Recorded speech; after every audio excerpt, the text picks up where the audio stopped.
యేసంటే ఎవరో తెలుసా, ప్రేమంటే ఎవరో తెలుసా, దేవుడంటే ఎవరో తెలుసా, త్యాగమంటే ఎవరో తెలుసా.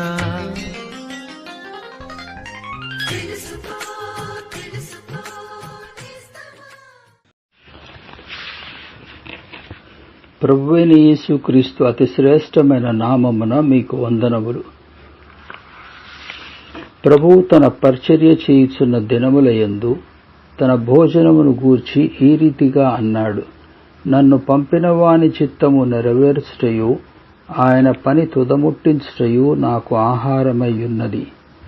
ఆయన పట్టబడబోయే రాత్రి వేదన పడి మరింత ఆతురముగా ప్రార్థన చేయగా ఆయన చెమట నేలపడుచున్న గొప్ప రక్తబంధువుల వలె ఆయను. ఆ రాత్రి ప్రభువు ప్రార్థించుచు, నా ఇష్టము కాదు నీ చిత్తమే సిద్ధించునుగాక అనెను. అనగా దేవుని సంకల్పము చొప్పునను ఆయన భవిష్యత్ జ్ఞానమును అనుసరించి ప్రభువు పట్టబడెను.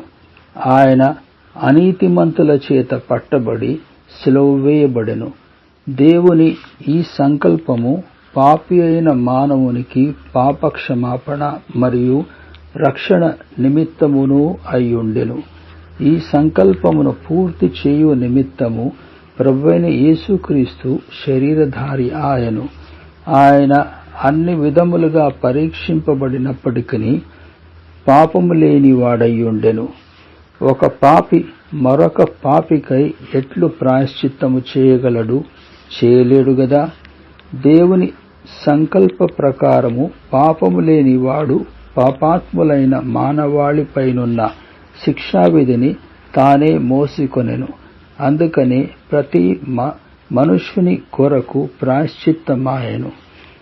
మానవుల రక్షణను గూర్చిన దేవుని సంకల్పమును పూర్తి చేసిన తరువాత యోహాను సువార్త 19వ అధ్యాయం 30వ వచనములో వ్రాయబడిన ప్రకారము యేసు ఆ చిరకను పుచ్చుకొని సమాప్తమైనదని చెప్పి తల వంచి ఆత్మను అప్పగించెను. ఈ ప్రభువైన యేసుక్రీస్తునందు విశ్వాసముంచి మీరును రక్షణ పొందవలెనని మా ప్రార్థన.